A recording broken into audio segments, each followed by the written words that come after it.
Alors, donc je me présente rapidement. Claude Bourguignon, donc, ingénieur agronome. J'ai une double formation, à la fois une formation universitaire en biochimie, physiologie et régulation, puis j'ai fait la grosse Paris. J'ai travaillé pendant 10 ans à l'INRA en microbiologie des sols, je suis microbiologiste du sol. C'est une profession qui n'existe plus, puisque la chaire de microbiologie des sols a été supprimée à l'agro en 86, nous ne formons plus un seul microbiologiste des sols depuis maintenant 20 ans, bientôt une génération. Donc je suis un peu un fossile vivant, il y a des connaissances du sol qui sont absolument plus enseignées. J'ai travaillé d'abord sur les bactéries du cycle de l'azote pour essayer à l'époque de trouver des solutions au soja américain. En fait, on tombait sur des problèmes politiques, donc les solutions n'ont pas été utilisées. Et dans les années 80, j'ai mis au point une méthode de mesure de l'activité biologique des sols, et en allant sur le terrain, je me suis rendu compte que les sols étaient en train de mourir. Pour vous donner une idée, en Europe, nous avons détruit 90% de l'activité biologique de nos sols. Donc j'ai présenté mon travail de recherche à l'INRA qui m'a tout de suite demandé de ne pas publier. Il ne faut pas paniquer avec le sang, il faut être gentil avec. Donc j'ai décidé de quitter l'INRA avec mon épouse aussi qui était à l'INRA. Et nous avons donc fondé un laboratoire privé qui est le laboratoire d'analyse microbiologique des sols, où nous faisons du conseil pour les agriculteurs, comment essayer de faire une agriculture durable, justement. On en parle beaucoup, mais c'est pas si facile que ça non. Alors l'agriculture va être obligée de toute façon de changer pour... l'agriculture européenne est obligée de changer pour plusieurs raisons. D'abord une raison économique. Elle n'est pas compétitive, elle ne fonctionne que parce qu'elle est subventionnée. Or vous avez déjà des agricultures non subventionnées qui marchent, qui fonctionnent en partie en Amérique du Sud, dans ce qu'on appelle les villes de Cairns, qui ont développé des modèles agricoles qui n'ont pas besoin de subventions.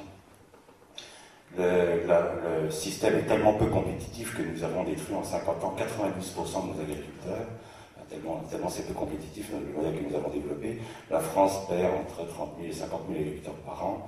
L'Europe perd 200 000 agriculteurs chaque année. C'est vraiment une agriculture qui n'est plus capable de créer de l'emploi et de créer de l'activité économique. Et en plus, nous fabriquons la mauvaise qualité, puisque 40% des blés produits en Europe ne sont pas capables de faire du pain avec. On ne peut pas faire de pain, ils ne sont pas panifiables. Ils sont donc donnés aux cochons. C'est quand même aberrant de polluer son environnement pour créer un produit qui n'est pas consommable par l'être humain. Et il se trouve que parallèlement à cette mauvaise qualité de nos produits agricoles, le consommateur est en train d'évoluer et il demande de la qualité. Pour vous donner une idée, vous prenez la tomate et la fraise, 99% des tomates et des fraises en Europe sont produits hors sol, c'est-à-dire n'ont jamais vu le sol et n'ont aucun goût, et consomment 36 calories pour produire une seule calorie agricole, donc un gaspillage énergétique assez énorme. Donc il y a une espèce de décalage entre le désir des consommateurs d'avoir une meilleure qualité et un système agricole qui pour le moment ne le fait pas. Et puis pendant ce temps-là, les pays de Cairns, qui privés eux de subventions, ont développé des modèles très compétitifs. Donc il va falloir qu'on relève ce défi parce que d'après les annonces des économistes européens, les subventions devraient être supprimées pour la prochaine PAC 2012. Donc il va falloir mettre en route des systèmes qui peuvent fonctionner sans subvention, comme a su faire l'industrie à la sortie de la guerre. Au début, on l'a subventionné, puis elle a appris à vivre sans. Deuxième raison qui fait que cette agriculture va changer, c'est que cette agriculture est destructrice de l'environnement. Nous avons détruit en 6 millions d'agricultures 2 milliards d'hectares de terre, et actuellement nous détruisons, le dernier siècle qui vient de s'écouler, le 20e a détruit 1 milliard de terres à lui tout seul, 1 milliard d'hectares. Nous détruisons la terre à la vitesse, nous désertifions 10 millions d'hectares chaque année. Le désert augmente à la vitesse de 10 millions d'hectares chaque année. Quand nous avons démarré l'agriculture, les déserts ne représentaient que 11% de la surface du globe, ils représentent 33% de la surface du globe. Pour compenser cette perte de 10 millions d'hectares, nous détruisons 15 millions, bon à l'heure actuelle on est même un peu plus haut, on a 17 millions d'hectares de forêt tropicale équatoriale que nous brûlons chaque année pour faire de la culture. Donc comme nous en ruinons 10 millions et que nous en gagnons 17, on a une balance d'à peu près 5 à 7 millions d'hectares de nouvelles terres cultivées. Le problème c'est que la population elle augmente de 80 millions d'habitants. Donc si vous divisez 80 millions d'habitants, si vous divisez 5 millions d'hectares par 80 millions d'habitants, ça fait que 700 mètres carrés chacun. Or, c'est la définition de la FAO, de la famine. Quand il ne reste dans un pays plus que 700 mètres carrés de terre cultivée par habitant, les gens sont en état de malnutrition. Alors nous, donc la situation actuelle est la suivante. Nous cultivons 1,8 milliard d'hectares pour 6,5 milliards d'habitants. Nous sommes à peu près 2700 mètres carrés de terre cultivée par habitant. Or, nous, en France, on mange sur 6000 mètres carrés. Les États-Unis mangent sur 8000 mètres carrés. Donc, s'il n'y a que 2800 mètres carrés par personne et qu'il y en a qui consomment 6 000 m², 8 000 m², il y a des gens qui ne doivent pas manger. Effectivement, il y a 1 milliard d'êtres humains qui sont en état de malnutrition, c'est-à-dire autant qu'il y avait d'habitants en 1800. Jamais, dans l'histoire de l'humanité, il y a eu autant d'hommes qui ont crevé de faim. Et ça, ce scandale, il ne va pas durer éternellement. C'est qu'il va bien falloir à un moment que nous décidions d'arrêter de détruire cette planète et de permettre à tout le monde d'avoir droit à manger. Or, la situation actuelle, avec cette destruction de sol, elle n'est pas très très encourageante, puisque la production de céréales n'a pas augmenté depuis 1984. Depuis 1984, nous faisons entre 1,8 milliard de tonnes de céréales et 1,9 milliard de tonnes de céréales par an, alors que la population elle continue à monter. Et ça se bloque. Pourquoi? Parce que les sols sont en train de lâcher. Moi, je connais, quand je commençais à travailler avec les agriculteurs dans les années 80, je me souviens de gens qui faisaient partie des clubs des 100 quintaux en région parisienne, et on nous annonçait, je me souviens quand je suis rentré à l'INRA, on sortait un livre blanc, c'était M. Poli à l'époque, qui annonçait qu'en l'an 2000, l'agriculture française produirait 150 quintaux de blé à l'hectare, planifiable. Nous sommes en 2007, les gens qui faisaient partie du club des 100 quintaux dans les années 80, ils sont plutôt à 85-90 quintaux. Ils ne font pas du tout. Vous avez à l'heure actuelle, sur le marché semé par les agriculteurs, des blés qui ont un potentiel à 150 quintaux. Je ne connais pas un seul agriculteur céréalier français qui fait 150 quintaux. C'est-à-dire qu'à l'heure actuelle, les agriculteurs européens ont des Ferrari et roulent sur des chemins de terre. C'est-à-dire qu'ils ont des blés qui génétiquement peuvent faire 150 quintaux, mais les sols sont en tellement mauvais état qu'ils font plutôt 80-85 quintaux. Donc c'est un recul des rendements et non pas du tout des lendemains qui chantent comme on nous annonçait dans les années 70. Alors l'érosion des sols est un phénomène qui se fait en 3 étapes, toujours la même, c'est toujours la même évolution. Premièrement, mort biologique du sol. Vous mettez des excès de pesticides, excès d'engrais, vous n'apportez plus de matière organique au sol, lentement la faune et la microflore va disparaître. Un pays comme la France, par exemple, la France est le 2e consommateur mondial de pesticides. Nous consommons presque autant de pesticides que les États-Unis avec une surface agricole 10 fois plus petite. Nous consommons 10 fois plus de pesticides à l'hectare que les États-Unis. La France est un des pays, avec la Hollande, qui consomme le plus de pesticides à l'hectare. Le résultat, c'est que votre population animale et fongique en particulier disparaît. Quand les animaux meurent, qu'est-ce qui se passe? Il n'y a plus de remontée des éléments par les vers de terre, par toute la faune qui passe son temps à remonter. La pluie, elle fait descendre les nitrates, les phosphates, le magnésie, tout ça, et sans arrêt la faune remonte. Les sols fonctionnent depuis des millions d'années. Pourquoi? Parce que la remontée biologique des éléments lutte contre la lixiviation physique. Ça, c'est des lois de la nature. La pluie fait descendre, la faune remonte. Quand vous tuez les vers de terre, nous sommes passés 2 tonnes de vers de terre à l'hectare à 50 kg en France, les vers de terre, ils ne remontent plus. Donc à ce moment-là, qu'est-ce qui va se passer? Il faut rentrer dans une phase de lixiviation. Vous allez commencer à polluer les nappes et les rivières, vous allez envoyer les phosphores dans les rivières, les nitrates vont arriver dans les nappes, c'est-à-dire que votre sol va commencer à se lixivier. Donc il va s'acidifier, vous allez perdre en particulier des éléments comme le calcium, l'humus et l'argile ne vont plus pouvoir s'attacher, l'argile va partir et c'est vos rivières qui sont pleines de boue, ils vont rentrer dans la dernière phase qui est la phase physique, c'est-à-dire que la terre s'en va. Alors ça c'est des photos, il n'y a pas besoin d'aller dans les pays tropicaux pour le voir. Voilà par exemple des choses qu'on voit très bien en France. On arrive à perdre de la terre, même là c'est un drain, ça c'est dans la Sarthe, un drain à 80 cm de profondeur, l'eau est totalement boueuse. Maintenant, dès qu'il pleut en Europe, toutes les rivières sont pleines de boue. Ça, c'est un phénomène totalement anormal, une rivière, tu vois que c'est transparent. Quand vos rivières sont boueuses dès qu'il pleut ou que les fossés sont boueux, c'est que c'est la terre qui s'en va, donc vous perdez votre patrimoine. Alors l'état des sols, bon, et c'est mondial, hein, c'est pas seulement en Europe, c'est toute la planète qui est en train de perdre ses sols. Et on arrive à des situations où, par exemple en zone betteravière, c'est la zone betteravière en bassin parisien, on a maintenant des zones, alors ils parlent de fatigue de sol, parce que bon, des gens qui étaient habitués à faire 90 tonnes de betteraves en font plus que 50, alors ils parlent de sol fatigué, nous on fait des mesures, ils ne sont pas fatigués, les sols sont morts. Il y a une différence entre quelqu'un qui est fatigué et quelqu'un qui est mort, hein, c'est pas tout à fait pareil. Là, ils sont carrément morts, c'est que vous ne décelez plus d'activité biologique au laboratoire. Vous ne comptez plus d'animaux, il n'y a plus rien. Le sol est dans un état et vous avez des phénomènes de sol qui sont... Donc le problème qu'a l'agriculture, il est le suivant. Comment répondre à la fois, c'est ça toute la difficulté, comment répondre à la fois à un impératif économique et un impératif environnemental? Ben pour ça, il faut apprendre à cultiver la terre sans l'éroder. Et ça n'a jamais été fait. En 6000 ans d'agriculture, l'homme n'a jamais été capable de développer une technique, une pratique agricole qui protège la terre. Et c'est ça le grand challenge de ce millénaire. Il va falloir que nous apprenions à cultiver la terre sans érosion. Alors comment faire? C'est pas ça. Ben, il faut changer le dogme dans lequel fonctionne l'agriculture. C'est que l'agriculture est une activité économique qui n'a pas de base scientifique, est une base purement dogmatique. Le dogme de l'agriculture actuelle, c'est le sol, c'est un support inerte, je mets des engrais dessus, ça rend les plantes malades, je les soigne avec des pesticides et je produis. C'est ça le dogme. Or c'est faux, le sol n'est pas un milieu inerte, c'est le milieu le plus vivant de la planète. 80% des êtres vivants sont dans le sol, 80%, hein, c'est pas un petit chiffre, hein. 80% de la biomasse vivante est dans les sols, c'est donc absolument pas un milieu inerte, et il n'y a absolument pas besoin de pesticides. S'il y a des pesticides, c'est que vos plantes sont malades. Si vos plantes sont malades, c'est qu'elles sont mal nourries. Et pourquoi elles sont mal nourries? Parce qu'il n'y a plus de vie dans le sol et c'est les microbes qui nourrissent les plantes. Donc il faut repenser complètement la façon dont fonctionne le sol. Donc comment faire? Il faut revoir toutes les bases. On sélectionne à l'heure actuelle des plantes génétiquement pour qu'elles répondent à la consommation d'engrais. Par exemple, au début du XXe siècle, la France cultivait 10 espèces de blé. Je ne parle pas de variété, hein, je parle d'espèces. Alors actuellement, nous cultivons plus que 2, le blé dur et le blé tendre, et nous avons éliminé toutes les espèces qui ne répondaient pas aux engrais. C'est qu'on fait des tests agronomiques, on met des engrais, une PK. Si ça répond à l'engrais, on garde. Si ça ne répond pas à l'engrais, on élimine. Prenez par exemple les vôtres. Les vôtres a été éliminés de l'agriculture française parce qu'ils ne répondaient pas à l'azote. C'est les agriculteurs biologiques qui ont sauvé les vôtres, puisque justement ils n'utilisent pas d'azote.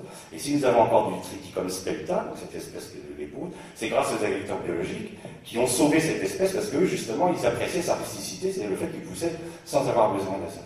Donc vous pouvez génétiquement faire, au lieu de pratiquer ce que nous pratiquons, c'est-à-dire de détruire la biodiversité, ne cultiver plus que 2 espèces de blé au lieu de 10. Nous sommes passés de 3600 variétés de fruits cultivées en Europe à moins de 40. Au lieu de pratiquer cette destruction de la biodiversité, c'est au contraire utiliser cette biodiversité et rechercher non pas des plantes qui vivent à coups d'engrais et de pesticides, mais au contraire sélectionner ce qui est plus rustique et qui protège les sols, qui n'ont pas besoin d'eau pour pousser, pas besoin d'aller prendre de l'OGM pour faire pousser des maïs sans eau. Vous avez dans la famille des maïs des espèces qui ne consomment pas d'eau, il y a d'irrigation pour faire pousser un sorgho, pour faire pousser un moa, pour faire pousser un mil, ou des millets, si on peut dire, pas besoin d'OGM pour faire ce genre de choses. Vous avez sur Terre des plantes qui vivent même dans les déserts totaux sans eau. Donc c'est pas la peine d'aller injecter des choses dont on ne connaît pas en plus les résultats sur l'environnement, alors que nous avons 350 000 espèces de plantes à notre disposition que nous pouvons peut-être sélectionner de façon différente. Donc c'est avoir une génétique non pas appauvrissante, mais au contraire, des plantes qui poussent sans eau, des plantes qui mettent en valeur des sols pauvres, etc. Donc c'est une autre approche de la génétique. C'est aussi au niveau des pesticides, apprendre à diminuer les doses et arrêter de mettre les doses excessives que nous mettons en France et apprendre à gérer les pesticides de façon beaucoup plus utile. Troisième domaine, le travail du sol.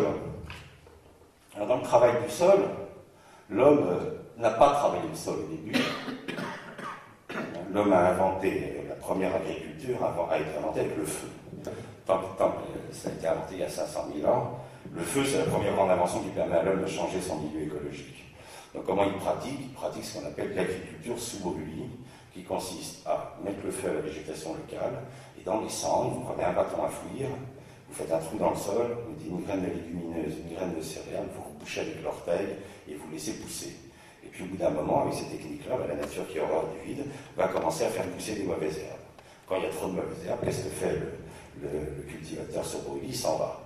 Ils ont des villages qui sont en palme et en bois, ils sont mobiles, ils se déplacent. Et ils reviennent, les cycles de rotation, quand vous êtes en Nouvelle-Guinée, en Amazonie, c'est encore des hommes qui travaillent comme ça, et d'à peu près 60 ans. Tous les 60 ans, l'homme revient au même endroit, remet le feu, cultive, dès que les mauvaises herbes arrivent, il repart. C'est une agriculture extraordinairement reposante, à peu près 2 à 3 heures de travail par jour. C'est plutôt cool, et ça a duré comme ça pendant 500 000 ans. Puis on a inventé il y a 10 000 ans une catastrophe pour les agriculteurs qui est la ville en dur. Et on a commencé à inventer les pyramides, les grandes villes de Babylone, tout ça. Plus moyen pour l'agriculteur de partir. Parce qu'autant c'est facile de laisser pourrir un village pygmée ou papou, autant une pyramide ça se déplace plus. Donc à partir de ce moment-là, les hommes ont été obligés de trouver une technique pour continuer à cultiver avec les mauvaises herbes. Ils vont inventer le travail du sol. C'est la malédiction divine dans tous les romans, la Bible, enfin dans toutes les légendes de tous les peuples. L'homme vivait dans le paradis, il n'était pas fatigué, il avait juste à brûler un peu, et ça poussait tout seul. Et puis il invente le sol, et Dieu, c'est la malédiction de Dieu, la terre ne produira que des épines et tu te nourriras à la sueur de ton front. Et on passe à 14 heures de travail par jour. Hein, le désherbage, à la main, je parle d'agriculture manuelle, en Afrique, le désherbage manuel, c'est 140 heures de travail à l'hectare. Et depuis 6000 ans, l'homme travaille la terre fait pousser des mauvaises herbes, l'homme redétruit les mauvaises herbes. Ça fait 6000 ans que la terre explique à l'homme que le sol ne doit jamais être nu, le sol doit toujours être couvert. C'est pour ça que dès que l'homme met de la terre nue, immédiatement la nature fait pousser quelque chose pour protéger le sol. Car c'est les plantes qui sont un peu comme les cheveux sur votre crâne. Les plantes sont là pour protéger le sol contre l'attaque de la pluie, contre la violence des rayons du soleil, contre l'érosion. Donc ce qu'il faut, c'est de se dire, tiens, nous créons de l'érosion parce que nous croyons absolument qu'il faut travailler les sols. La nature, elle fonctionne depuis des millions d'années sans travail. Est-ce qu'on ne pourrait peut-être pas imaginer une agriculture qui ne met pas le sol à nu, puisque la nature ne veut pas que le sol soit à nu, elle passe son temps à faire pousser des mauvaises herbes, ce que nous appelons mauvaises herbes, qui sont en fait des herbes qui viennent protéger le sol. Est-ce qu'on ne pourrait pas trouver un autre modèle? Pour ça, on peut tout simplement faire une chose, on va étudier ce que la nature fait. La nature a un énorme avantage sur nous, c'est qu'elle est pérenne, elle est fortement durable, et donc elle a forcément des modèles qui fonctionnent, puisqu'elle est capable de durer pendant des millions d'années, sans érosion, et sans appauvrissement de son sol. Alors comment elle fait? Je vais vous montrer une photo en forêt, en forêt amazonienne. Vous allez tout de suite comprendre comment fonctionne la nature. Voilà, donc c'est une photo prise par mon épouse sur le bassin amazonien. Vous avez au-dessus, ici, c'est la grande réserve de l'Iguassou. Ça, c'est un milieu sauvage, naturel, qui a 70 millions d'années, qui reçoit 3 mètres d'eau par an. Vous pouvez remarquer que la rivière qui sort de la réserve, le grand fleuve est absolument transparent. Et toutes les zones d'eau que vous voyez au milieu de la réserve sont absolument transparentes. Dans la rive de l'autre côté, en face de la réserve, c'est cultivé. La rivière qui sort de la zone cultivée est entièrement boueuse. Ça veut dire que la nature, elle fait un modèle absolument durable, il n'y a pas de sol qui s'en va. Dès que l'homme intervient, dès qu'il met le sol à nu, la rivière devient immédiatement orange. Ici, vous pêchez, c'est plein de poissons. Ici, tous les poissons crèvent, noyés par la boue. Donc, l'idée est la suivante. Puisque ce modèle-là fonctionne, avant de le détruire, il faut que le feu le saccager, je vais l'étudier. Je vais essayer de comprendre comment un système est capable, pendant 70 millions d'années, de recevoir 3 mètres d'eau par an sans perdre de sol. Donc, on va regarder comment ça marche, comment le système biologique a réussi, au cours de l'évolution, c'est au cours de centaines de millions d'années d'évolution, de faire un modèle qui ne perd rien. Alors, le modèle est suivant. Je vais prendre le modèle qu'il y avait en France avant que nous arrivions, c'est-à-dire la forêt. Et on va faire comme ça. Voilà. Donc, avant l'arrivée de l'homme, un pays comme la France était couvert à 98% de forêts de feuillus. Il y avait de résineux que dans les montagnes. La France était un pays de forêt de feuillus. La forêt qui culmine, la forêt tempérée. On en a des traces dans nos cathédrales, dans les toitures de nos cathédrales. On a encore quelques lambeaux de forêt tempérée vierge au sud Chili. C'est une forêt qui culmine à 40-45 mètres de haut. Ça n'a rien à voir avec ce que vous appelez forêt. Ce que vous appelez forêt, c'est du taillis. Il n'y a plus de forêt au sens des grands chênes qui sont capables de faire des poutres de 15 mètres de long, 60 sur 60, c'est fini. Il n'y a plus ça en Europe. Toute la forêt européenne est découpée. Alors comment on fait cette forêt pour fonctionner pendant aussi longtemps Elle fonctionne de la façon suivante. Tous les ans, la forêt fait tomber, je prends la forêt tempérée, donc la forêt de nos régions, tous les ans, elle fait tomber ce qu'on appelle la litière, les rameaux, toutes les branches mortes des arbres et les feuilles. Selon les systèmes climatiques, en Europe, ça fait tomber entre 3 et 8 tonnes, tous les ans, il y a 3 à 8 tonnes de rameaux et de feuilles qui tombent sur le sol.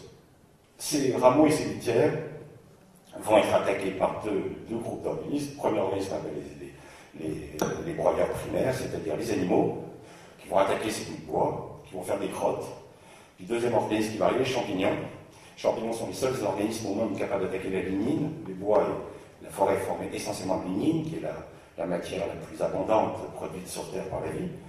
Et ces champignons vont transformer cette lignine en humus, qui est la molécule la plus complexe que nous connaissons de point de vue biologique. C'est-à-dire qu'on se rend compte que qu'est-ce qu'elle fait, la nature?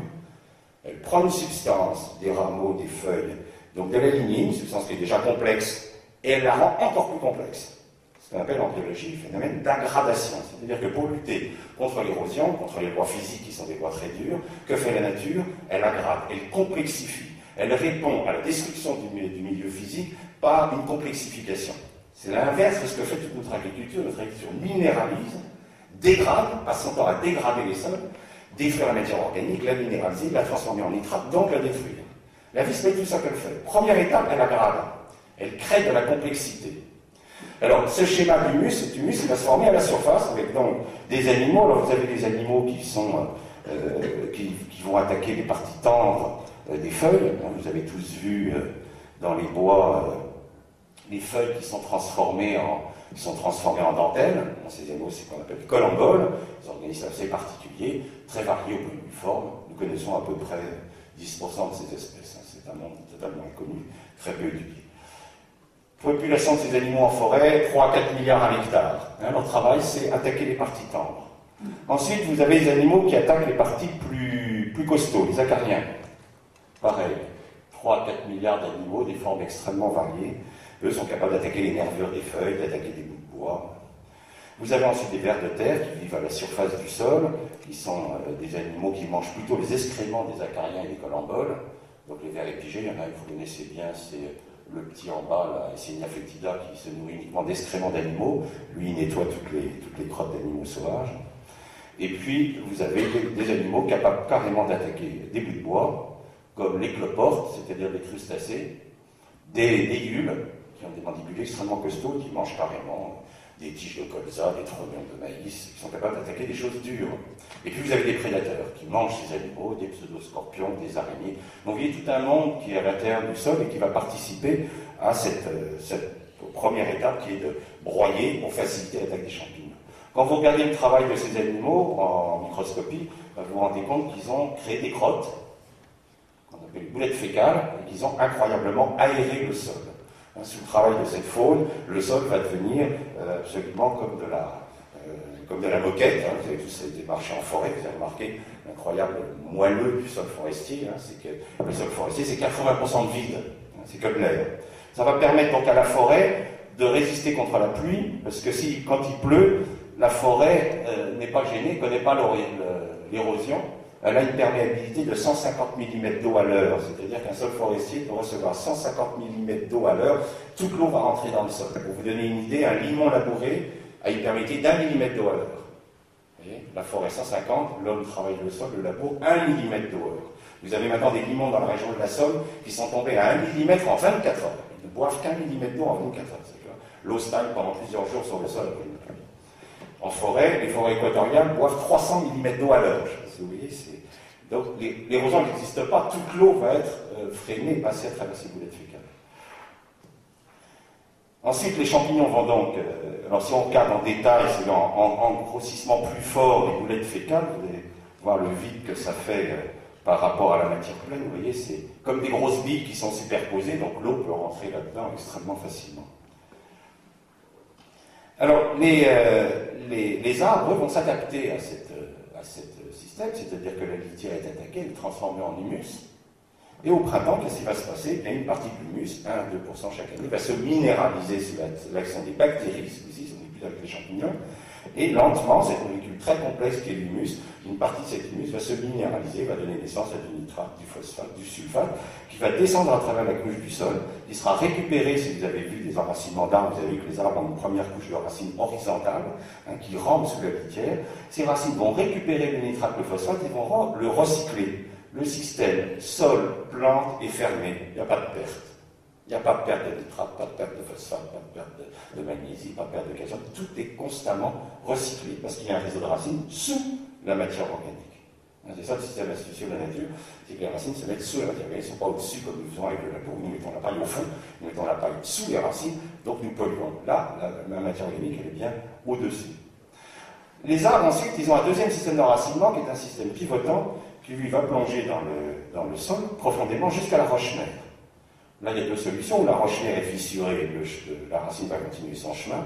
Et là, le descend très profond. Un record mesuré dans un pays comme la France, sous chêne, 150 mètres de profondeur, sous merisier, 140 mètres de profondeur, sous orme, 110 mètres, c'est-à-dire que là, on va jusqu'à la nappe. Et il est la seule plante au monde capable de prendre l'excédent de la pluie et de l'emmener jusqu'à la nappe phréatique le long de ses racines. Les spéléologues qui nous ramènent ces racines, parce qu'on ne prend pas une piteuse pour creuser sur 150 mètres, c'est les spéléologues qui nous rapportent ces racines de grande profondeur, et bien ils nous disent que dans les grottes souterraines, sur Terre, on voit l'eau ruisseler le long des racines de l'arbre. L'arbre, c'est le grand gestionnaire de l'eau. parce qu'il va d'une part développer les champignons qui retiennent l'eau à la surface du sol, c'est pour ça que les sols forestiers sont toujours frais, ils ne sont jamais secs, et ensuite il gère, il remplit, il stocke l'excédent d'eau de pluie dans la nappe. Donc c'est un système, l'arbre est une plante absolument unique pour son fonctionnement, c'est vraiment les arbres qui gèrent l'eau.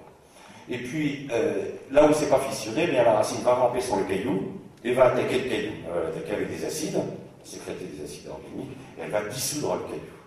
Elle va être consolidée par des bactéries, c'est-à-dire que l'arbre va envoyer du sucre par ses racines, toutes les plantes font la même chose, elles envoient du sucre qui vient de la photosynthèse par leurs racines, elles nourrissent des microbes, et là des microbes vont attaquer le caillou, fabriquer du nitrate, du phosphate, de la potasse, du soufre, et vont le donner à l'arbre. Donc il y a un échange, l'arbre va donc remonter les éléments minéraux de la roche-mère, va les remonter jusque dans son feuillage. À cette profondeur-là, il y a des racines qui meurent, et ces racines mortes seront à nouveau nettoyées par une faune spécialisée, qu'on appelle la faune endogée, des colamboles, des acariens, mais de grande profondeur, qui vont nettoyer tout ça pour permettre aux jeunes racines de revenir. Cette attaque de la roche-mère par les racines va transformer la roche en une fraction minérale très complexe. Là encore, on retrouve toujours le système biologique qui passe d'un système simple à un système plus complexe. Ces cristaux qui sont les plus complexes que nous connaissons sur Terre s'appellent les argiles. Les argiles sont des silicates de fer et d'alumine. Comment ils sont formés par les racines? Moi, quand j'ai fait l'agro, on ne savait pas encore comment c'était fait, les argiles. Personne ne savait comment c'était fabriqué, donc on sortait des théories totalement délirantes et incompréhensibles. Et puis, à la fin des années 80, une équipe canadienne et une équipe australienne ont montré comment ça se faisait. Il ne fallait pas aller chercher des théories très compliquées, c'est tout simple. La plante, quand elle attaque une roche, qu'est-ce qu'elle va pomper? Elle va pomper ce dont elle a besoin. C'est-à-dire qu'elle va pomper le soufre, le calcium, le magnésium, la potasse, le phosphore, tout ce qui la nourrit. Or, les roches, elles sont formées de quoi? Elles sont formées essentiellement de silice, de fer et d'aluminium, qui sont les atomes majoritaires dans la roche. Donc, lorsqu'une plante va pomper tout ce dont elle a besoin, calcium, magnésium, phosphore, etc., elle va laisser dans la périphérie racinaire beaucoup de silice, beaucoup de fer et d'aluminium, parce que l'on utilise très peu, c'est des oligo-éléments pour elle. Alors, vous avez une loi en chimie qui dit que quand une substance dans la solution de l'eau devient trop concentrée, elle cristallise. C'est comme ça qu'on récolte le sel marin, on fait sécher de l'eau de mer, on fait évaporer, puis à un moment, les cristaux de sel cristallisent tout seul, et sont arrivés à un certain niveau de concentration dans l'eau de mer, et vont faire des cristaux. Bien, qu'est-ce qui va se passer autour de la racine de la plante? Tous ces éléments de silice et de fer et d'aluminium qui se concentrent de plus en plus, à un moment, vont cristalliser en silicates de fer et d'alumine, qui sont des cristaux extrêmement grands, des grands feuillets. Et ces grands feuillets ont une capacité d'échange en cations, c'est-à-dire que ces minéraux ont la propriété remarquable de retenir la potasse, la magnésie, le calcium. C'est-à-dire que la vie fabrique un système qui va nous permettre de se nourrir. C'est quand même assez extraordinaire de dire que l'évolution a abouti à attaquer un matériel minéral, la roche, pour la transformer dans les cristaux les plus complexes que nous connaissons sur Terre, l'argile. Elle attaque des rameaux et des feuilles pour en faire la molécule biologique la plus complexe du monde, l'humus. Et il se trouve que dans le sol, humus et argile, grâce à une troisième faune, alors que vous connaissez tous, qui s'appelle les vers de terre, ceux-là vous les connaissez bien, c'est les grands vers de terre que vous voyez quand ils sortent la nuit en période de reproduction au printemps, on appelle donc la faune anécique. Ces grands vers qui circulent verticalement dans les galeries et qui, eux, vont donc remonter constamment, toutes les nuits.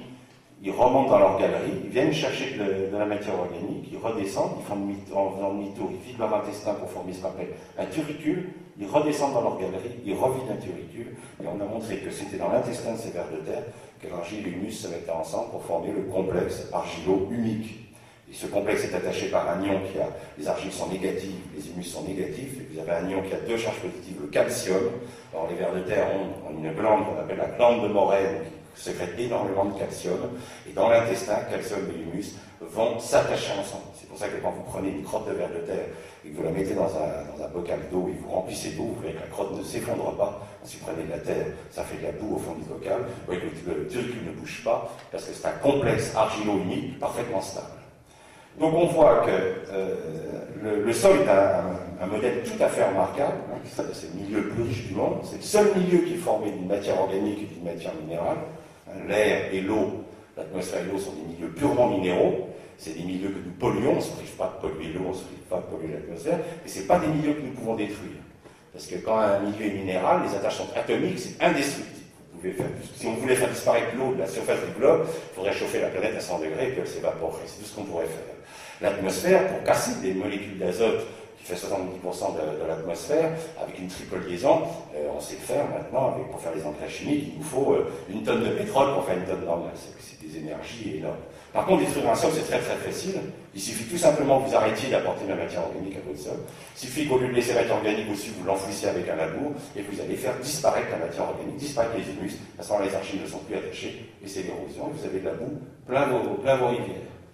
Donc le sol a comme propriété d'être le milieu le plus riche du monde, puisqu'il a une capacité d'échange en cations, il retient les éléments nutritifs, mais il est le plus fragile, et il est le plus sensible à l'action humaine.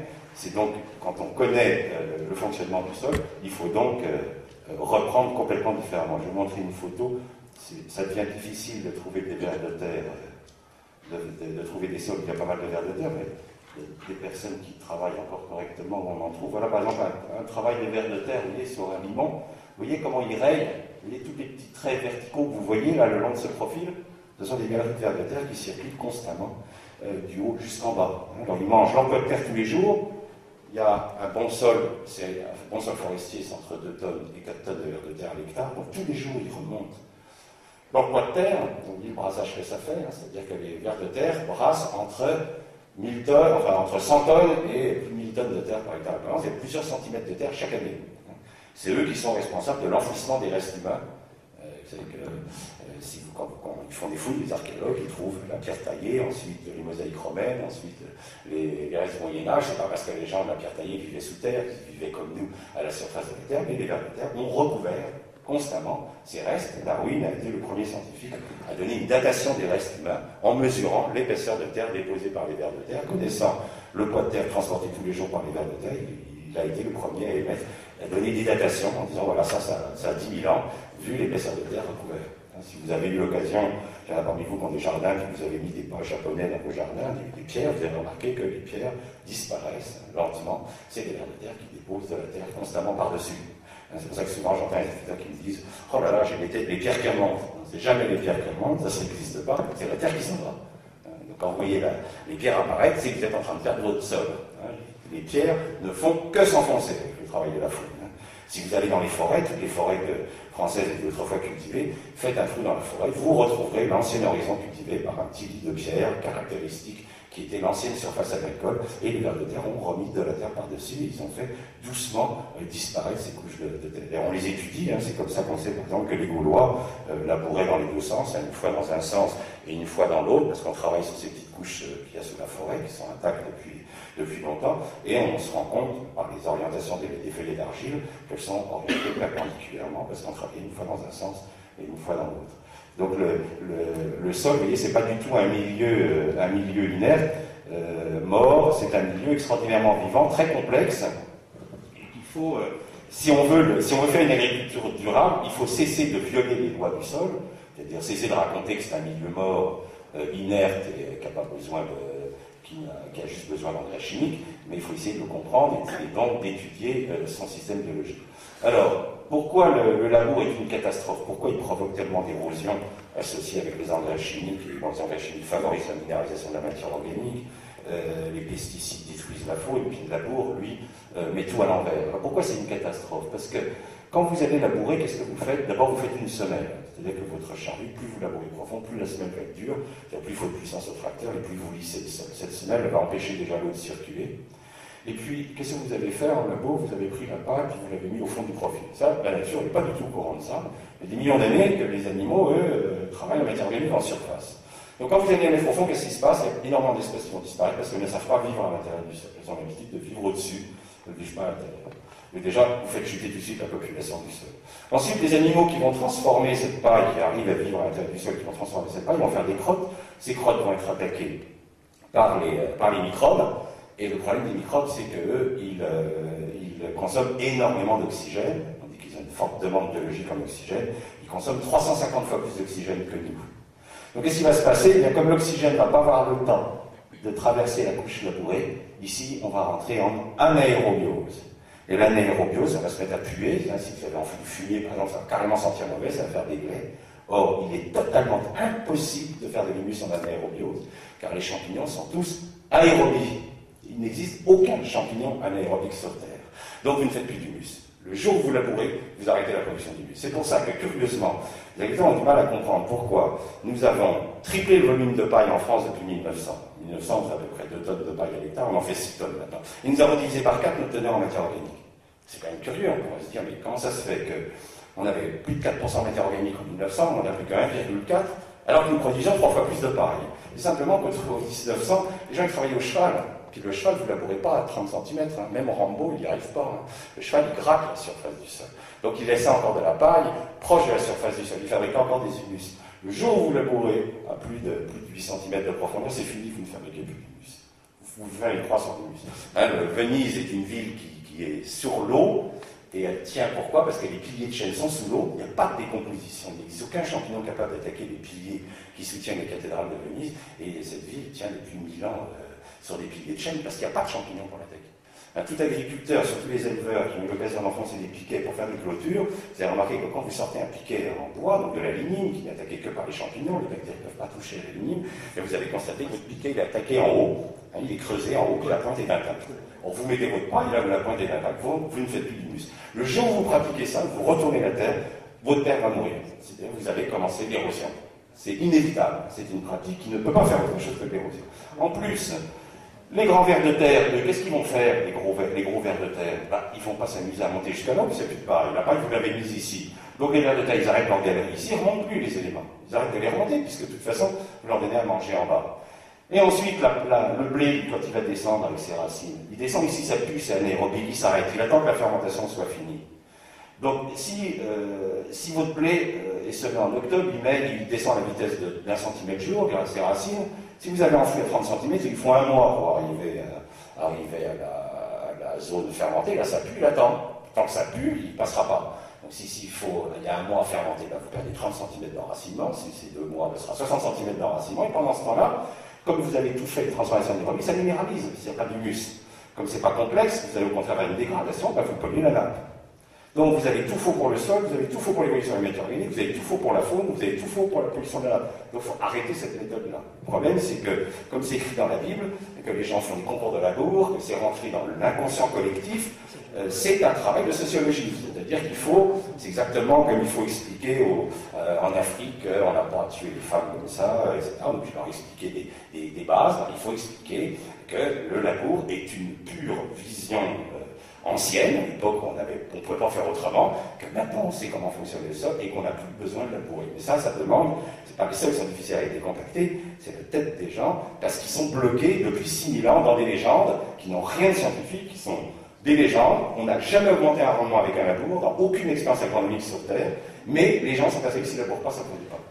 Alors qu'on a au contraire des augmentations de rendement quand on arrête de labourer. Mais c'est vrai que psychologiquement, je le reconnais, c'est pas ça. Alors comment faire? Comment l'agriculteur peut-il passer à un arrêt du labour? Il faut d'abord que dans sa tête il soit.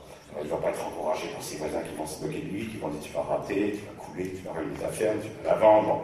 Il faut qu'il lutte psychologiquement contre un environnement défavorable. Mais il faut surtout, le problème, c'est qu'il faut qu'il relance sa faune. Quand vous êtes tombé à 100 kg de vers de terre à l'hectare, vous n'avez pas demandé au vers de terre tout de suite de décomposer vos pailles. Donc en général, on passe par des étapes, ça va dépendre un peu des rotations. Vous savez, si vous avez des rotations très dures pour le sol, comme betterave, patate, oignon, haricots verts, blé, c'est une céréale tous les 5 ans, vous comptez à peu près 15 ans avant de remettre votre sol debout. Si vous avez des rotations de type blé, orge, colza, c'est-à-dire que des cultures d'hiver qui sont semées en bonnes conditions et moissonnées en bonnes conditions, en général, en 3-4 ans, la faune est revenue. Donc on peut, pendant une étape, ça dépend des rotations, si vous êtes en prairie, vous n'avez pas besoin, si vous avez de la prairie, vous n'avez pas besoin de faire cette étape-là, on passe par ce qu'on appelle le TCS, c'est-à-dire la technique culturale simplifiée, qui consiste donc à remuer superficiellement la matière organique. Alors vous avez tas de machines, ça va des machines rotatives type Horsch ou Tutsi, qui sont donc des machines qui vont mélanger superficiellement la paille et le sol. Moi je les appelle les techniques compliquées de semis, parce que c'est des techniques qui sont quand même embêtantes. Vous mélangez de la paille avec le sol, donc vous créez des soifs azotées, donc il faut mettre de l'azote au moment du semis. C'est pas recommandé à l'heure actuelle par les champs d'agriculture. Vous avez des problèmes de limaces. Les vers de terre ne reviennent pas tout de suite. Vous avez beaucoup plus de mauvaises herbes parce qu'à l'intérieur au moins du labour, puisqu'il a été créé que pour ça. C'est un désherbant le labour. La seule utilité du labour, c'est que ça désherbe. Et là, au contraire, vous allez stimuler les mauvaises herbes. Donc ça demande pendant un moment d'utiliser des herbicides, ce qui n'est pas top pour le sol. Mais c'est souvent une étape assez indispensable avant que la vie revienne. Et quand le sol redevient vivant, on peut vendre la charrue et passer à une technique de semi-direct sous couvert. Alors, le semi-direct sous couvert, c'est quoi le principe? C'est copier la nature, c'est-à-dire, c'est de non pas faire comme on voit, c'est-à-dire enfouir tout avec une putréfaction, hein, c'est du tournesol labouré, vous voyez tous les côtés bleutés de la putréfaction hein, dans l'anaérobio, c'est surtout pas faire ça, c'est au contraire se baser sur une observation très simple, qui est que quand j'observe un blé qui se développe, et on constate que le blé, il a très bien structuré le sol. Hein, si je regarde une plante sur le sol, qu'est-ce que je constate?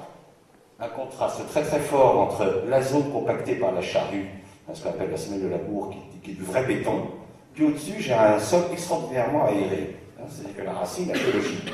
Elle ne le compacte pas, elle fait exactement l'inverse, elle décompacte, c'est-à-dire qu'elle crée une énorme aération. Alors quel est le problème de l'agriculteur depuis 6000 ans? C'est ne pas avoir de mauvaises herbes et avoir un lit de semences. Un lit de semences, c'est quoi? C'est une terre grumeleuse, c'est justement pas des grosses mottes, c'est une terre grumeleuse qui va permettre à la graine d'avoir à la fois et de l'oxygène et de la fraîcheur pour germer. Hein, parce qu'elle a justement toutes les difficultés pour la graine. C'est qu'il lui faut de l'eau parce que sinon elle ne germe pas, mais il lui faut quand même de l'air parce qu'elle a besoin de respirer pour germer. Or, qu'est-ce que je constate? Je constate que les racines, elles créent exactement ce que je veux. Donc si je trouve une plante qui m'étouffe les mauvaises herbes et que je peux détruire facilement, c'est une plante qui gèle, je n'ai pas besoin de garder, donc qui va mourir au premier coup de gelée de l'hiver, et qui me structure le sol, j'ai mon lit de semences, j'ai un sol propre, je peux semer. Hein, donc l'idée c'est, au milieu de ces 350 000 espèces de plantes qui existent sur Terre, je vais essayer de rechercher des plantes qui sont capables de structurer le plus efficacement les sols, et puis je vais semer dedans. Alors vous avez des plantes remarquables, il y a des plantes qui ont des capacités de faire de la racine qui sont tout à fait remarquables. Alors, je vais vous montrer le grand spécialiste de ça, donc c'est Jackson aux États-Unis. C'est un monsieur qui travaille depuis très longtemps sur des plantes justement intercalaires pour préparer les sols et les décompacter. Donc il sélectionne des graminées, bon c'est les graminées qui sont les plus performantes, il sélectionne des plantes qui font énormément de racines, c'est-à-dire qu'en très peu de temps, sont capables de faire des volumes racinaires tels que vous avez un sol qui n'est plus qu'un lit de semences. Cette plante, si vous la choisissez parce qu'elle gèle, vous allez tout simplement avancer avec votre tracteur dedans, vous semez directement dans la végétation et vous allez profiter du travail fabuleux qu'ont fait ces racines. Alors on travaille à l'heure actuelle avec des plantes qui font 12 milliards de kilomètres de racines à l'hectare. Je ne sais pas si vous savez ce que ça fait. 12 milliards de kilomètres de racines à l'hectare. C'est qu'elles vous transforment des terres, on les utilise en milieu amazonien, dans des milieux extrêmement durs, on a 95% d'argile, avec des pluviométries de 3 mètres d'eau par an, donc des sols que les agronomes jusqu'alors disaient incultivables, parce que quand vous descendez une charrue dans un sol avec 95% d'argile et qui pleut 3 mètres d'eau par an, je peux vous dire que vous faites une bouillie. C'est ça que l'agriculture classique ruine en 5 ans. En 5 ans, il n'y a plus rien qui pousse. Avec ces arbres, avec ces plantes-là, on fait de la production sans arrêt, parce qu'on ne laisse jamais le sol nu et on va le structurer avec ses racines. Donc l'idée, c'est de mettre une plante intercalaire. Alors, en plus, cette plante intercalaire, vous pouvez aussi la choisir comme plante énergétique. Vous pouvez prendre une plante intercalaire que vous allez mettre entre deux cultures, donc vous récoltez une orge d'hiver, avant que vous plantiez votre culture d'hiver, vous avez un certain temps, pendant ce temps-là, vous pouvez faire une culture énergétique. Parce que raconter qu'on va faire des cultures énergétiques à la place des cultures alimentaires, alors qu'on a déjà pu assez manger sur Terre, est une idée totalement farfelue. Il va qu'on garde nos surfaces agricoles pour manger. Par contre, à partir du moment où vous ne labourez plus, c'est-à-dire que vous faites pas un passage de labour pour faire des mottes, ensuite un passage pour casser les mottes, ensuite un passage pour aplanir tout ça. C'est-à-dire 4 passages avant d'installer une culture. Si vous avez juste à semer, vous avez quand même gagné 3 passages. Vous gagnez du temps, vous pouvez avoir, au lieu d'attendre entre toutes vos périodes et laisser le sol nu, vous pouvez produire. Donc l'idée c'est, je vais installer une culture tout de suite derrière ma plante. Donc ça va évidemment, alors comment on va faire? Si on prend par exemple un itinéraire derrière céréales d'hiver, qu'est-ce que je vais faire? Là je prends une situation où il n'y a pas d'élevage, donc je n'ai pas besoin d'épargne. Je moissonne que les épis, c'est ce qu'on appelle les strippers, c'est une moissonneuse batteuse qui travaille très haut. Je ne prends que les épis, donc je consomme déjà beaucoup moins de fuel puisque je n'ai pas broyé les pailles. Je laisse les pailles debout, c'est très important de les laisser debout. Et je sème directement avec un semoir à vis, je sème directement dedans une culture intercalaire. Ça peut être une culture au gibier, ça peut être une culture qui récupère l'azote, ça peut être une culture qui fait de l'énergie, qui produit par exemple, si elle est à cycle court, qui vous produit de l'huile. On a maintenant des crucifères qui ont des cycles à 90 jours, donc vous pouvez très bien entre une moisson 15 juillet et un semis 15 octobre, vous avez le temps de produire une crucifère qui vous fait de l'huile. Alors, ça fait des semis qui sont évidemment un petit peu, je dirais, un petit peu différents de ce que vous avez l'habitude de faire, puisqu'on va semer directement dans la paille. Alors voilà par exemple un semis dans une culture intercalaire en milieu, donc là c'est la Bourgogne, plateau blanc, conditions assez froides. Donc là c'était un sarrasin qui est un excellent précédent blé, donc là on est en train de semer dans le sarrasin. Alors vous voyez, le principe c'est que quand vous regardez par en haut, vous avez l'impression qu'on n'a rien fait, hein, puisque la machine se contente de fendre, laisser tomber la graine et refermer le sillon. Donc pas de lever de mauvaises herbes. Puisque dès que vous touchez la terre, les mauvaises herbes se lèvent. Le principe, c'est surtout de ne pas faire de mauvaises herbes et de tout de suite s'installer. Alors, ça fait de temps en temps voilà par exemple un semis dans l'Ain, donc près de Lyon. Vous voyez, ça fait des semis qui sont un peu. Là, on sème sous la pluie. Hein. Ce jour-là, il est tombé 12 mm d'eau. On sème direct, on s'en fiche qu'il y ait de l'eau, puisque je roule sur des plantes. Hein. Donc vous ouvriez votre calendrier de semis de façon très intéressante. Là, je suis en train de semer. Alors c'est vrai que c'est choquant quand vous voyez ça, vous dites, oh, le gars il sème, qu'est-ce qu'il va faire? Ça c'est une plante qui gèle, donc il n'y a absolument pas de souci à se poser. Et on sème notre culture. Alors, vous pouvez faire, plus il fait chaud, plus vous faites des cultures imposantes. Quand vous descendez dans le sud de la France, où on a un climat qui est plus, disons, on a plus de chaleur entre le 15 juillet et puis le 15 octobre, on arrive à faire des végétations, vous voyez, très hautes. Là, on ne voit quasiment plus de tracteur. Vous voyez. Là, on est en train de semer, le tracteur, il commence à plus voir grand-chose. Alors là, vous terminez votre culture avec 2 à 3 kg d'azote en reliquat. C'est-à-dire que la pollution, c'est fini. Il n'y a plus la moindre pollution possible. Tout l'azote, tout le phosphore, toute la potasse est dans la plante intercalaire. Elle n'est absolument pas dans le... Et voilà ce que donne une culture... Parce que donne une culture derrière un blé zéro herbicide, hein, c'est un blé, on n'a rien mis dessus. Hein. Vous voyez qu'il est propre, hein. Il n'est pas sali par les mauvaises herbes. Pourquoi? Parce que je n'ai pas laissé pousser les mauvaises herbes, parce que j'ai mis une plante qui a tout étouffé. Donc quand je le regarde de près, mon blé, on se rend compte qu'il n'y a rien qui ait eu le temps de pousser, puisqu'en fait, j'ai 2 pailles. J'ai eu la paille, là c'était un blé sur blé, donc j'ai eu la paille du blé précédent, la paille là c'était un sorgho en l'occurrence, que j'ai couché sur le sol. Alors vous voyez, les petites dicotes qui commencent à apparaître, le stade où est le blé, ne le rattraperont plus, hein, c'est fini. Lui, il a gagné. Donc vous vous rendez compte que vous arrivez à faire ça c'est des itinéraires, vous passez un itinéraire à la bourse, c'est 140 litres de fuel hectare, un itinéraire comme ça, c'est 25 litres. Hein. Donc au niveau économie, c'est pas inintéressant parce que vous n'avez plus besoin de gros tracteurs de 200 chevaux pour faire du boulot. Alors voilà ce que ça donne sur le sol. Ça, c'est un essai sur un limon latent de la région du Mans. Donc on a divisé la parcelle en 2, parcelle avec labour, vous voyez l'état de surface. Ça, c'est un limon qui a une perméabilité de 0,5 mm d'eau-heure. 1 an de culture sans labour. Regardez déjà toutes les crottes de vers de terre qui apparaissent, tous les trous. Ça y est, maintenant, l'eau ne reste plus sur le champ. Ça s'est fait en 1 an, seulement. Simplement, de ne pas avoir tout de suite des chaumes, tout enfoui, ou brûlé, même des pailles, tout laisser sur le sol. On a semé, voilà déjà l'état du sol. Donc, vous voyez, les sols répondent vite quand vous arrêtez de tout enfouir. Alors, si vous avez un maïs à faire derrière un blé, c'est si vous faites une culture de printemps derrière une culture d'hiver, on fera 2 cultures intercalaires. On récolte le blé. Dans le blé, je mets ma culture d'été. En plus, le gros avantage des cultures intercalaires, c'est que vous profitez des 3 derniers mois chauds, c'est-à-dire à la fin juillet, tout le mois d'août et tout le mois de septembre, sont les derniers mois chauds, vous pouvez faire encore de la biomasse et vous pouvez encore faire de la photosynthèse. Derrière, je vais mettre une culture d'hiver, parce qu'il faut. Ce système ne marche que si la plante dans laquelle je sème est vivante. Si elle est morte depuis plusieurs mois, elle est toute pourrie, elle n'a plus du tout d'effet, je vais avoir la terre qui va coller sur les tiges, je vais sortir de la terre et je vais avoir des mauvaises herbes. Il faut que je sème, il faut que ma plante soit broyée la veille pour pouvoir semer. Je mets ma culture d'hiver et dans cette culture d'hiver, je sème. Alors ça fait des effets de maïs qui sont assez marrantes parce que on n'est pas habitué à voir le maïs sortir au milieu de ça. Et vous avez le maïs qui sort au milieu du caca. C'est pas gênant, c'est tout mort, il n'y a pas de mauvaises herbes. Donc, ce qui fait que vous vous retrouvez au moment de la récolte de votre maïs, vous avez un maïs qui est propre, Hein, si vous le regardez au moment de sa récolte, vous voyez, au sol, c'est tout propre. J'ai encore un gros mulch, j'ai un gros tas de matière organique, il y a tous les vers de terre qui reviennent, les collemboles, les acas, et puis mon sol, il est propre.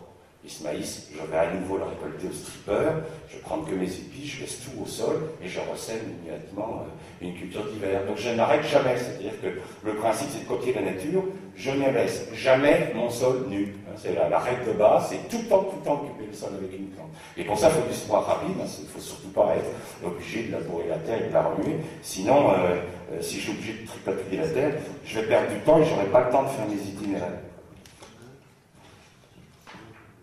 Alors, on a, avec le travail de Jackson là, sur les plantes à sélection, on a des plantes remarquables.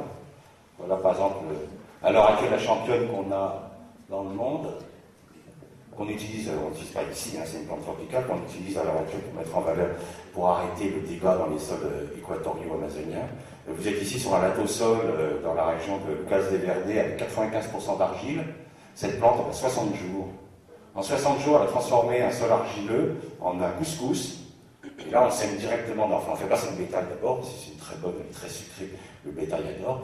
On le fait brouter par le bétail, et ensuite on sème directement les sojas ou les riz dedans. Donc on a des systèmes qui... alors, si vous voulez, par exemple, voilà, si on prend une plante comme le colza, on n'a pas le temps de faire une intercalaire entre une orge et un colza. Donc on va semer directement le colza dans les pailles de l'orge. Voilà ce que ça donne. Voilà, ça c'est un semis qui réussit. Hein, l'agriculteur a travaillé à la bonne vitesse. Il faut travailler à 8-9 km/h. Il ne faut pas travailler trop vite, sinon vous projetez de la terre, vous aurez des mauvaises herbes. Voilà un semis bien réussi, c'est-à-dire qu'on a l'impression que rien n'est passé, il y a juste les graines qui sortent au milieu de la paille. Comme je n'ai pas touché à la terre, pas de mauvaises herbes.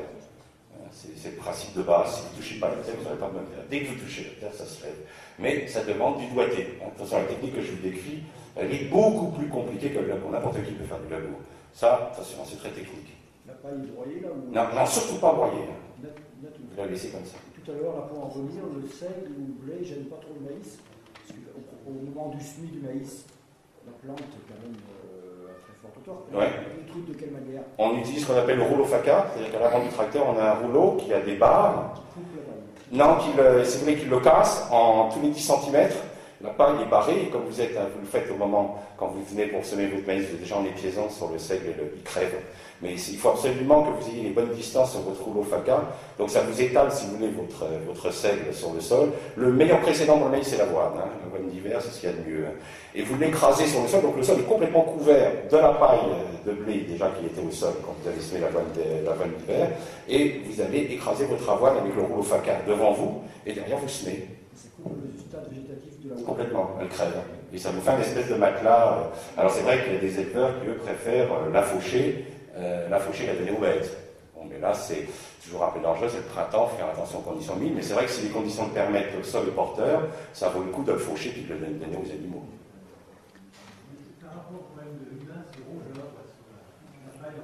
Alors, les invasions de limaces sont liées à la disparition de leurs prédateurs, qui sont les carabes. Vous êtes dans la même situation qu'étaient les vignerons avec les araignées rouges dans les années 70. Ils balançaient l'insecticide à haute dose, ils avaient tué les typhlodromes qui sont les parasites des araignées rouges. Et une fois qu'on a compris le phénomène, on a arrêté de tuer les typhlodromes. Maintenant, plus aucun vigneron traite contre les araignées rouges. Il faut que vous remettiez les carabes. Alors, le problème, c'est que les carabes dorment dans les haies parce qu'ils vivent dans les haies.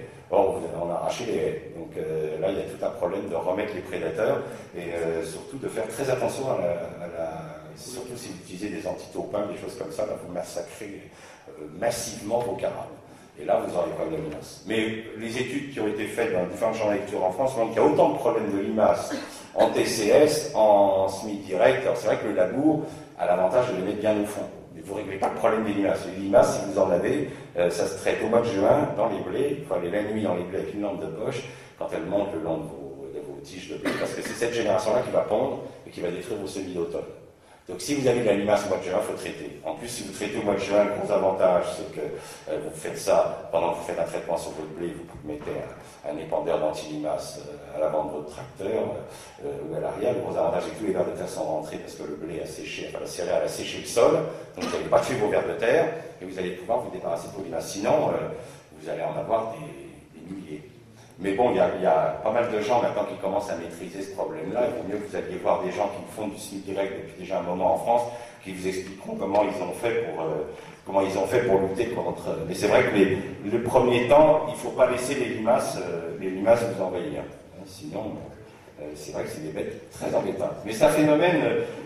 Les limaces sont une vraie plaie, et on sait maintenant, des études ont montré que c'était parce qu'ils ont plus de prédateurs, ils ont plus de carabes. Dans des régions comme la Beauce, où il n'y a pas encore aussi longtemps que ça, il y a 40 ans, il y avait encore une quinzaine d'espèces de carabes, il n'y a plus rien. Donc les limaces sont ravis. Un carabe, il vous mange une bombe de limaces aux 4 heures. Les bêtes qui limitent bien les populations. Voilà notre semis, vous voyez, bien réalisé. Voilà, il a bien travaillé, il n'a pas projeté de terre, il n'y a aucune terre n'est revenue en surface, la levée se fait toute seule. Alors ça, c'est vraiment un doigté, c'est-à-dire qu'apprendre à semer sans projeter de la terre, ça c'est technique. Alors quand on regarde le principe du semoir, c'est tout bête, bon, une fois de plus, c'est un agriculteur qui a inventé ça. C'est 2 disques, un qui est plus long que l'autre, qui va donc fendre la terre. L'autre sert d'espace pour faire tomber la graine, et vous avez une roue latérale qui va refermer le sillon. Ainsi tout ça, donc ça vous permet.